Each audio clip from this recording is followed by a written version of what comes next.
اعوذ باللہ من الشیطان الرجیم بسم اللہ الرحمن الرحیم ببرکتہ ان اللہ وملائکتہ یصلون علی النبی یا ایہا الذین آمنوا صلوا علیہ وسلموا تسلیما اللہم صل علی سیدنا ونبینا ومولانا محمد وبارک وسلم وصلی علیہ۔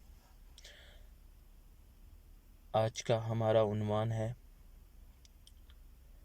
کہ اللہ پاک سے دعا کیسے مانگی جائے۔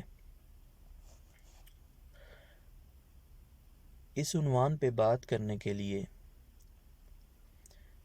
اللہ پاک نے خود ہمیں دعا مانگنے کا طریقہ سکھایا ہے۔ سورہ فاتحہ میں بسم اللہ الرحمن الرحیم الحمد للہ رب العالمین،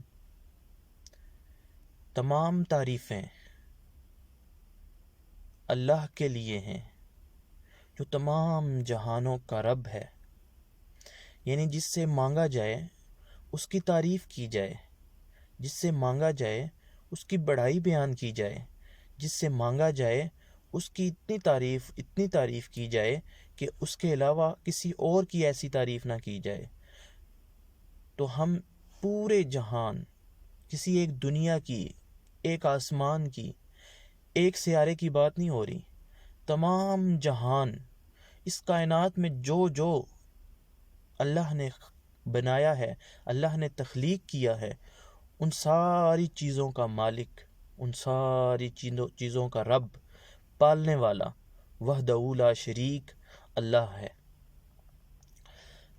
الرحمن الرحیم، بے حد مہربان، انتہائی رحیم، بہت زیادہ رحم کرنے والا، بہت زیادہ پیار کرنے والا، حد سے زیادہ پیار کرنے والا، اپنے بندوں کو بہت زیادہ چاہنے والا، اپنے بندوں سے اتنا پیار کرتا ہے کہ اس نے شروع سے لے کے حضرت آدم علیہ السلام سے لے کر آقا دو جہاں علیہ تحیت و ثنا تک، جب بھی انسان اپنی راہ سے بھٹکا، جب بھی انسان نے اپنا رستہ چھوڑا، جب بھی وہ صراط مستقیم پہ نہ چلا، تو اس نے اس کی ہدایت کے لیے انتظام کیا اور انبیاء کو مبعوث فرمایا کہ انہیں پکڑ کے جنت میں لے کے آؤ، یہ پھر جہنم کی طرف جا رہے ہیں، ان کو پکڑو اور جنت میں لے کے آؤ۔ ہمیشہ ان کی ہدایت کا انتظام کرتا رہا۔ اس قدر مولا وہ پیار کرتا ہے، وہ اپنے بندے کو تکلیف میں نہیں دیکھ سکتا، وہ انتہائی رحمان ہے، تو 70 ماؤں کے برابر پیار کرنے والا ہے۔ الرحمن الرحیم، مالک یوم الدین، قیامت کے دن کا مالک ہے۔ اب جس سے دعا مانگی جا رہی ہے اس کا رتبہ کیا ہے، اس کا مقام کیا ہے؟ کیا جس سے مانگا جا رہا ہے اس کے پاس کوئی اختیار بھی ہے یا نہیں؟ تو ہم جس سے مانگ رہے ہیں وہ کوئی عام ہستی نہیں ہے، وہ کوئی عام سی ذات نہیں ہے، وہ عام شخصیت نہیں ہے، یا وہ کسی ایک جگہ کا اختیار نہیں ہے اس کے پاس اس دن کا بھی اختیار ہے جس دن کسی کا اختیار نہیں ہوگا، اس دن کا بھی اختیار ہے جس دن کسی کی نہیں سنی جائے گی، اس دن کا بھی اختیار ہے جس دن انسان کو اپنی خبر بھی نہیں ہوگی، اپنی ذات کا پتہ بھی نہیں ہوگا، وہ خود اسے نہیں پتہ ہوگا کہ کیا ہونے والا ہے، اور ہر شخص کو اپنی اپنی پڑی ہوگی۔ اس دن کا مالک بھی، اس سب سے بڑے دن کا مالک بھی وہ وحدہ لا شریک رب ہے جس سے ہم مانگ رہے ہیں۔ ہم کسی عام شخصیت کے سامنے نہیں کھڑے، ہم مالک یوم الدین کے سامنے کھڑے ہیں، مالک ارض و سما کے سامنے کھڑے ہیں۔ جب بڑے دن کا ذکر کیا جاتا ہے نا، جب بڑے عہدے کا ذکر کیا جاتا ہے تو وہ چھوٹے عہدے سب اس کے اندر آ جاتے ہیں۔ اس کا کبھی ہرگز یہ مطلب نہیں ہے کہ وہ صرف قیامت کے دن کا مالک ہے اور کسی دن کا مالک نہیں ہے، بلکہ وہ مالک مختار ہے، وہ مالک کل ہے، وہ ہر چیز کا مالک ہے۔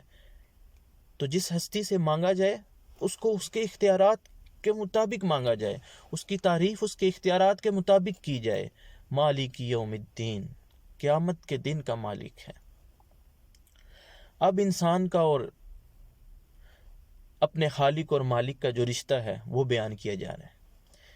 ایاک نعبد، اے مولا میں صرف تیری عبادت کرتا ہوں، میں صرف تیرے سامنے جھکتا ہوں، میں صرف تیری عبادت کرتا ہوں، صرف تیرا حکم مانتا ہوں، میں کسی کی نہیں مانتا۔ یا مولا میں کیوں تیرے سامنے آیا ہوں؟ میں کسی اور کے پاس نہیں جا سکتا، میں کسی اور کے سامنے پیشانی نہیں رگڑ سکتا، میں کسی اور کے سامنے سر نہیں جھکا سکتا۔ میرا سر جب بھی جھکتا ہے وہ تیرے سامنے جھکتا ہے۔ اے مولا تو جانتا ہے نا، میں تیری عبادت کرتا ہوں نا، میں تجھ سے مانگتا ہوں نا، اور مجھے یہ پتہ ہے تو مالک کل ہے، تو مالک کائنات ہے، تو مالک یوم الدین ہے۔ دے بھی تو سکتا ہے نا، کوئی اور دے بھی تو نہیں سکتا، میں کس سے مانگوں؟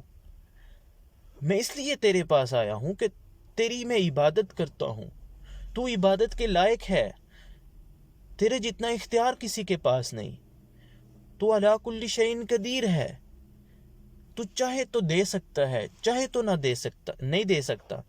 خود اللہ پاک کہتے ہیں کہ اگر میں کسی کے حق میں بلائی سوچوں اور بلائی کرنا چاہوں تو پوری دنیا، انس و جنس، ساری مخلوقات ایک طرف کھڑی ہو جائیں اور وہ زور لگا دیں اس کے لیے بہتری پیدا کرنے کی، وہ نہیں کر سکتی۔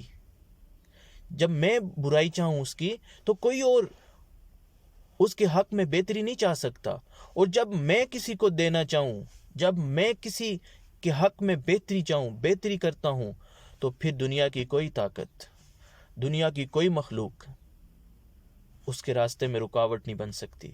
جب میں کسی کو کامیاب کرتا ہوں، جب میں کسی کو فلاح دیتا ہوں، جب میں کسی کو جنت میں لے کے جانا چاہوں، میں جب کسی کی بلائی چاہوں، جب میں کسی کو کامیاب کرنا چاہوں، تو پھر دنیا کی کوئی طاقت نہیں روک سکتی۔ میں مالک کل ہوں، تو اس لیے ہم اس کے پاس جاتے ہیں، ایاک نعبد و ایاک نستعین۔ اے مولا میں تیری عبادت کرتا ہوں، مدد صرف تجھ سے مانگتا ہوں، بس تجھ سے مانگتا ہوں، میں کسی سے مدد نہیں مانگتا، میں کسی کی اور سے کچھ بھی نہیں مانگتا، صرف مدد کیا، میں کچھ بھی نہیں مانگتا۔ میں جھکتا ہوں تو تیرے سامنے، عبادت کرتا ہوں تو تیری، مانگتا ہوں تو صرف تجھ سے۔ اب مانگا کیا جا رہا ہے؟ دعا ہمیشہ ایسی مانگی جائے کہ جو معیاری ہو۔ تو اللہ پاک نے خود بتایا کہ کیا مانگو مجھ سے، اہدنا الصراط المستقیم۔ اے اللہ پاک مجھے صراط مستقیم دکھا، مجھے سیدھا راستہ دکھا۔ پھر خود ہی بتایا کہ کون سا راستہ مانگو، صراط الذین انعمت علیہم۔ اے مولا مجھے وہ راستہ دکھا جن لوگوں کے اوپر تو خوش ہوا ہے، جن لوگوں کے اوپر تو نے انعام کیا ہے، جو لوگ تیری مقبول ہستیاں ہیں، انبیاء کرام، شہداء کرام، صالحین امت، جنہوں نے اپنی پوری زندگیاں ایک لمحہ بھی، ایک لفظ بھی تیری مرضی کے بغیر نہ بولا ہو، ایک لمحہ بھی تیری مرضی کے خلاف نہ گزارا ہو، ایک ایک ان کا قدم تیری مرضی کے مطابق اٹھا ہو، اور جن پہ تو خوش ہوا ہے، جن پہ تو انعام کرتا ہے، مجھے ان ہستیوں کے راستے پہ چلا، غیر المغضوب علیہم۔ اور کبھی بھی ان لوگوں کے راستے پہ نہ چلانا جن کے اوپر تجھے غضب آیا، جو تیرے غضب میں مبتلا ہوئے، جن کے اوپر تجھے غصہ آیا، جو تیری راہ سے گمراہ ہو کے، جنہوں نے صراط مستقیم چھوڑ دیا، جو جنت کے راستے سے ہٹ کے، جو جہنم میں جانا چاہتے ہیں، جو گمراہی کے راستے پہ جانا چاہتے ہیں، جو خود فساد پیدا کرتے ہیں، جو خود گمراہ ہو گئے ہیں، دوسروں کو گمراہ کر رہے ہیں۔ یا مولا مجھے ان لوگوں کے راستے پہ نہ ڈالنا جو تجھے پسند نہیں ہے، جو تیری رضا کے مطابق زندگی نہیں بسر کرتے۔ اے مولا، اے میرے خالق، اے میرے مالک، اے میرے رازق، مجھے راستہ صرف ان کا چاہیے جن پہ تو خوش ہے، بس جو تیری رضا پہ راضی ہیں۔ مجھے اپنی رضا پہ راضی رکھنا، مجھے اپنے لیے جینا سکھانا، میری زندگی کا مقصد تجھے راضی کرنا ہو، مجھے میری زندگی کا مقصد تیری رضا حاصل کرنا ہو۔ آمین۔ الہی میری دعاؤں کو قبول فرما۔ تو یہ اللہ پاک نے خود سورہ فاتحہ میں دعا مانگنے کا طریقہ بتایا ہے کہ جب بھی مجھ سے مانگو تو کیسے مانگو، پہلے میری تعریف کرو، توصیف کرو، اور میرا مقام و مرتبہ بیان کرو، اور پھر مجھ سے دعا مانگو۔